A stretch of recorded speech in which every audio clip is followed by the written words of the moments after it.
Hello everyone, welcome back to my YouTube channel. आज मैं आप लोगों के लिए लेके आया हूँ हिंदी शिक्षण की जो विधियाँ हैं, उसके कुछ महत्वपूर्ण प्रश्न जो आप लोगों को CTET, REET mains, STET, UPTET आदि में आपके सबसे ज़्यादा महत्वपूर्ण रहेंगे और सबसे ज़्यादा काम आएंगे। सबसे पहला प्रश्न पर अपन चलते हैं। पाठ संसर्ग उपागम का प्रयोग सबसे कब किया जा सकता है? ठीक है, तो संसर्ग का जो मतलब होता है वो होता है साथ साथ। संसर्ग का मतलब होता है साथ साथ। इसमें देखिए ये साथ साथ किसके चलेगी? गद्य और पद्य के। तो संसर्ग का मतलब क्या होता है? साथ साथ। इसमें आपके चलेंगे नियम, सिद्धांत, नियम, सिद्धांत, उच्चारण और वर्तनी। ये सब इसमें इसके पैरेलल चलते हैं। ठीक है, और इसमें ये कहा गया है पाठ संसर्ग में कि व्याकरण का ज्ञान आवश्यक नहीं है। और भाषाई जो शिक्षण होता है या भाषा शिक्षण जो होता है, भाषाई संसरण, उसमें भाषाई संरचना का क्या कराया जाता है? आपके ज्ञान कराया जाता है। ठीक है, नेक्स्ट क्वेश्चन की तरफ बढ़ते हैं अपन। किस उपागम में उच्चारण शिक्षण का अधिक अवसर मिलता है? यहाँ आपका आंसर हो जाएगा मौखिक जो उपागम होता है उसमें सबसे ज्यादा अधिक अवसर मिलता है। इसमें प्रेजेंटेशन में कुछ दिक्कत आ रही है, मैं आगे इसको इंपोर्ट कर लेता हूँ।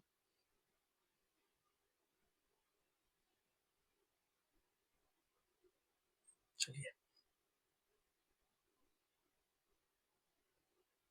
आप लोग इस क्लास में अधिक से अधिक शेयर करें ताकि जो आप लोग के भाई बंधु हैं, दोस्त वगैरह हैं, वो इस रीट, सीटेट वगैरह में एग्जाम दे रहे हैं, तो उन्हें इसमें सबसे ज़्यादा फायदा होगा। क्योंकि सबसे ज़्यादा डर जो होता है वो साइकोलॉजी और प्लस पेडागोजी में ही लगता है। क्योंकि ऑप्शन ऐसे दिखते हैं अपने को कि ये भी सही होगा, ये भी सही होगा, लेकिन उसमें से अप्रोप्रिएट आंसर निकालना होता है। अगला प्रश्न देखिए। शुद्ध उच्चारण के अभ्यास की दृष्टि से जो उपयुक्त उपागम है वो क्या होगा? पाठ संसर्ग उपागम। कौन सा उपागम होगा? पाठ संसर्ग उपागम। नेक्स्ट क्वेश्चन है आपका। इस उपागम की सबसे बड़ी विशेषता यह है कि पाठ पढ़ाते समय छात्रों को भाषिक तत्वों का ज्ञान और प्रयोग की क्रियात्मक शिक्षा प्राप्त होती है। इसका आंसर भी क्या हो जाएगा आपका? ऑप्शन नंबर ए, पाठ संसर्ग उपागम। नेक्स्ट क्वेश्चन की तरफ बढ़ते हैं। भाषा व्यापार है, यह कथन किसका है? तो सबसे पहले यहाँ देख लें, अपन कहेंगे व्यापार, भाषा व्यापार है या भाषा विनिमय है। ठीक है, इसका आंसर हो जाएगा पतंजलि। किसने कहा ये? पतंजलि ने। और पतंजलि जो है वो आपके महाभाष्य के रचयिता है। किसके रचयिता है? महाभाष्य के रचयिता है। नेक्स्ट प्रश्न देखिए आप। भाषा शिक्षण के उपागम का कौन सा सिद्धांत यह बताता है कि प्रत्येक बच्चे की कमजोरी को ध्यान में रखकर अध्ययन करवाना चाहिए? तो यहाँ देखते हैं अपन इसका जो आंसर रहेगा, क्योंकि ये क्या कह रहा है? प्रत्येक बच्चे की इंडिविजुअली इंडिविजुअली एक एक बच्चे पे ध्यान देने की ये बात कर रहा है। तो यहाँ देखें तो प्रत्येक बच्चे की जो आईक्यू लेवल होता है वो अलग होता है, कैचिंग पावर जो होता है वो अलग होता है। कोई बच्चा जल्दी सीखता है, कोई धीरे सीखता है। तो यहाँ सबको ध्यान में रख करके ये करना पड़ेगा। ठीक है, तो यहाँ सही सही आंसर क्या हो जाएगा आपका? व्यक्तिगत विभिन्नता। क्या आंसर हो जाएगा? व्यक्तिगत विभिन्नता। और व्यक्तिगत विभिन्नता का जो श्रेय दिया था वो किसने दिया था? आपके फ्रांसिस गाल्टन ने। किसने दिया था? फ्रांसिस गाल्टन ने। व्यक्तिगत विभिन्नता, व्यक्तित्व, ये सब इसमें जो व्यक्तिगत विभिन्नता दी गई थी वो किसने दी थी? आपके फ्रांसिस गाल्टन ने। नेक्स्ट प्रश्न है आपका, भाषा का स्वरूप होता है। तो यह आंसर हो जाएगा आपका ध्वन्यात्मक। क्या आंसर हो जाएगा? ध्वन्यात्मक। क्योंकि भाषा का जो स्वरूप है वो कैसा है? ध्वनि के आधार पर है। किसके आधार पर है? ध्वनि के आधार पर है। यहाँ दो ऑप्शन दिए हुए हैं, रचनात्मक और साहित्यिक। अगर रचनात्मक और साहित्यिक की जगह यहाँ दिया होता लिखित या सांकेतिक, तो तीनों ऑप्शन सही माने जाते हैं। क्योंकि जो भाषा के बारे में कहा गया है वो है कि भाषा वह है जो ध्वन्यात्मक रूप में होठों से प्रकट होती है। कहाँ से प्रकट होती है? होठों से। नेक्स्ट प्रश्न देखिए। शिक्षण सूत्र पूर्ण से अंश की ओर के अनुसार बालक को सर्वप्रथम किसकी शिक्षा दी जानी चाहिए? पूर्ण से अंश की ओर के बारे में अपन चर्चा करेंगे। तो सबसे पहले तो क्या दिएंगे अपन उसको? वाक्यांश सिखाएंगे। क्या सिखाएंगे? वाक्यांश। वाक्यांश से वाक्य, वाक्य से शब्द, और शब्द से वर्ण की तरफ चलेंगे। तो यहाँ क्या आंसर हो जाएगा आपका? वाक्य। नेक्स्ट प्रश्न देखिए, भाषा ध्वनि संकेतों का व्यवहार है, उक्त कथन किसका है? इस प्रश्न को आप आईएमपी लगा लेंगे। इसका आंसर है आपका श्याम सुंदर दास। ये आया हुआ प्रश्न है और आगे भी पूछा जा सकता है। नेक्स्ट प्रश्न देखिए आप सॉरी, भाषा सीखने में बालक किसका सर्वाधिक प्रयोग करता है? अनुकरण का। किसका करता है? अनुकरण का। यहाँ देखिए, अनुकरण नंबर 1 है और अभ्यास सेकंड नंबर पर है। ठीक है, अनुकरण 1 है और अभ्यास सेकंड नंबर पे है। श्रवण, जो बच्चा सुनेगा वही तो बोलेगा। श्रवण को किसका ज्ञान प्राप्ति का आधार बोला गया है? किसका आधार बोला गया है? ज्ञान प्राप्ति का आधार और कौशल विकास का आधार बोला गया है। किसको बोला गया है? श्रवण को कौशल विकास का आधार और ज्ञान प्राप्ति का आधार माना गया है। नेक्स्ट प्रश्न है आपका, भाषा में सामान्यतः कितने प्रकार के बिंब पाए जाते हैं या कितने प्रकार के बिंब होते हैं? 2, 4, 7, 8। कितने होते हैं? 2, 4, 7, 8। कौन सा आंसर सही होगा? 4। कौन सा आंसर सही होगा? 4। क्योंकि भाषा के जितने कौशल होते हैं उतने ही क्या होते हैं? बिंब होते हैं। उतने ही क्या होते हैं? बिंब होते हैं। ठीक है, बिंब कौन कौन से कहे जाएंगे यहाँ पे? सबसे पहला बिंब होगा आपका दृश्य। ठीक है, श्रव्य, और दृश्य और श्रव्य दोनों मिलाकर के क्या बनेगा आपका? विचार। क्या बनेगा? विचार। और विचार से फिर आएंगे भाव। दृश्य, श्रव्य, विचार और भाव। नेक्स्ट प्रश्न है, बालक किस सिद्धांत के आधार पर भाषा सीखता है? बालक किस सिद्धांत के आधार पर भाषा सीखता है? प्रयत्न एवं त्रुटि के आधार पर। किस सिद्धांत के आधार पर सीखता है? प्रयत्न एवं त्रुटि के आधार पर। ये किसने दिया था? थॉर्नडाइक ने। किसका सिद्धांत है ये? थॉर्नडाइक का। नेक्स्ट प्रश्न, बिनेटिका योजना विधि विशेष बल देती है। सबसे पहले अपन चर्चा करते हैं बिनेटिका। बिनेटिका जो होती है प्राथमिक स्तर के लिए सबसे ज्यादा उपयोगी होती है। कौन सा स्तर? प्राथमिक स्तर। ठीक है, और ये बल किस पर देती है? लेखन पर बल देती है। किस पर बल देती है? लेखन पर बल देती है। अगर बेनेटिका के प्रवर्तक की बात करें, बेनेटिका योजना के प्रवर्तक हैं आपके कॉल्टन वोशवन। कौन है? कॉल्टन वोशवन। तो यहाँ आपका आंसर क्या हो जाएगा? बालक के सामाजिक विकास पर। किस पर अधिक बल देती है?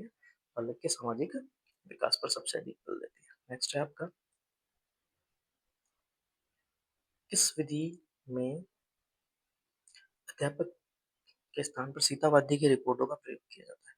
अनुकरण विधि में, साहचर्य विधि में, भाषा संसर्ग विधि में, या भाषा शिक्षण यंत्र उपकरण विधि में? देखिए, रिकॉर्ड क्या है? रिकॉर्ड। रिकॉर्ड को ही क्या कहते हैं अपन? यंत्र कहते हैं। यंत्र और उपकरण कहते हैं। ठीक है, तो यहाँ पे क्या आंसर हो जाएगा आपका? भाषा शिक्षण यंत्र उपकरण विधि। नेक्स्ट प्रश्न है आपका 15 नंबर, अनुकरण विधि का दूसरा स्वरूप क्या कहलाता है? अनुकरण विधि का दूसरा स्वरूप क्या कहलाता है? देखो और कहो विधि, संपर्क विधि, वाक्य विधि या योजना विधि। क्या होगी आप बताएं? ऑप्शन ए राइट होगा। कौन सा ऑप्शन राइट होगा? ए राइट होगा। कौन सा ऑप्शन राइट होगा? ए। क्योंकि कहो जो होता है यही क्या कहलाता है आपका? अनुकरण कहलाता है। क्या कहलाता है आपका? अनुकरण। बच्चा जो देखेगा वही कहेगा, जो देखेगा वही सीखेगा। तो सबसे पहले मैंने आपको बताया कि अनुकरण जो होता है वो सीखने में सबसे ज्यादा सहायक होता है, चाहे वो भाषा हो चाहे कुछ भी हो। ठीक है, नेक्स्ट प्रश्न देखते हैं अपन, भाषा शिक्षण में अनुकरण विधि के क्षेत्र है। अनुकरण विधि के क्षेत्र क्या कहे जाएंगे? मौखिक अनुकरण, लिखित अनुकरण और रचना अनुकरण, तीनों ही आपके आंसर में शामिल है। क्वेश्चन नंबर 17 देखिए आप, प्राथमिक स्तर पर भाषा की पाठ्य पुस्तकों में किस तरह की रचनाओं को स्थान दिया जाना चाहिए? ठीक है, ये आंसर देखिए, केवल कहानी और कविताओं को, प्रत्यक्ष रूप से मूल्यों पर आधारित रचनाएं, या ऐसी रचनाएं जो बच्चों के परिवेश से जुड़ी हो। तो इसका आंसर क्या हो जाएगा? ऐसी रचनाएं जो बच्चों के परिवेश से जुड़ी हो। नेक्स्ट प्रश्न है आपका, बालकों की अशुद्धियों को दूर करने के लिए सर्वोत्तम तरीका क्या है? बालकों की अशुद्धियों को सर्वोत्तम तरीका क्या होगा? अध्यापक द्वारा आदर्श प्रस्तुत करना। देखिए, वाचन पे चर्चा करते हैं। सबसे पहले किस पे चर्चा करते हैं? वाचन पे। वाचन जो होता है वो कितने प्रकार का होता है आपका? 2 प्रकार का वाचन पाया जाता है। कितने प्रकार का वाचन होता है? 2 प्रकार का वाचन होता है, सस्वर और मौन वाचन। सस्वर और मौन वाचन। ठीक है, फिर देखते हैं अपन, सस्वर वाचन जो होता है वो 2 प्रकार का होता है। ठीक है, आदर्श और अनुकरण। ठीक है, अब देखिए, अनुकरण जो वाचन होता है फिर उसके 2 प्रकार आ जाते हैं। उसके कितने प्रकार आ जाते हैं आपके सामने? 2 प्रकार आ जाते हैं। कौन कौन से? एकल और सामूहिक। तो यहाँ देखिए आप, आदर्श वाचन जो होगा, बालक उसका अनुकरण करेगा। क्या करेगा? अनुकरण करेगा। तो यहाँ पे क्या हो गया? वाचन। हिंदी भाषा शिक्षण में लेखन संबंधी त्रुटि कौन-सी है? हिंदी भाषा शिक्षण में लेखन संबंधी त्रुटि कौन-सी है? मात्राओं की अशुद्धियाँ। किसकी अशुद्धियाँ? मात्राओं की अशुद्धियाँ। कौन-सा ऑप्शन? सी ऑप्शन राइट है। क्योंकि ये दोनों क्या है आपके? वाचन से संबंधित है। किससे संबंधित है? वाचन से। और ये भी आपके किससे संबंधित है? वाचन से। तो लेखन से संबंधित क्या होगा? मात्रा की अशुद्धियाँ। नेक्स्ट प्रश्न है आपका, प्राथमिक स्तर पर पठन कौशल पूर्ण रूप से विकसित नहीं होने के कारण बालकों में किस प्रकार की त्रुटियां पाई जाती है? इसका आंसर होगा ए ऑप्शन, पठन संबंधी जो त्रुटियां होती है वो पाई जाती है। ठीक है, ये आज की क्लास आपकी हो गई 20 प्रश्नों के साथ। आने वाली क्लास में मैं आपसे और भी प्रश्न कराऊंगा, और जितने भी क्वेश्चन होंगे आपके बहुत ही काम के रहेंगे, क्योंकि जो साइकोलॉजी है प्लस पेडागोजी है, ये आपको यहाँ पे जो सीटेट है, ठीक है, रीट है, एच टेट है, यूपी टेट है, इनमें सबसे ज़्यादा आप लोगों को क्या दिलाएगी? नंबर लेके आएगी। देखिए, रीट की चर्चा करें अपन, तो रीट में 20 नंबर की स्पेशली साइको है, 8-8 8-8 नंबर का आपके क्या है? रीति विज्ञान है। तो प्रश्न अगर आपको अच्छे प्रश्नों के साथ तैयारी करेंगे, अच्छे चैनल से आप मिलेंगे, आपको अच्छी-अच्छी जो चीज़ें मिल जाएँगी, तो उससे क्या होगा आपका एग्ज़ाम में आपको अच्छे स्कोर करने में आसानी रहेगी। ठीक है? तो अगले मिलते हैं अगली क्लास में। इसी के साथ थैंक यू। इस वीडियो को आप अधिक से अधिक शेयर करें, सब्सक्राइब करें और लाइक करें। ठीक है? धन्यवाद। Thank you. जय श्री कृष्ण।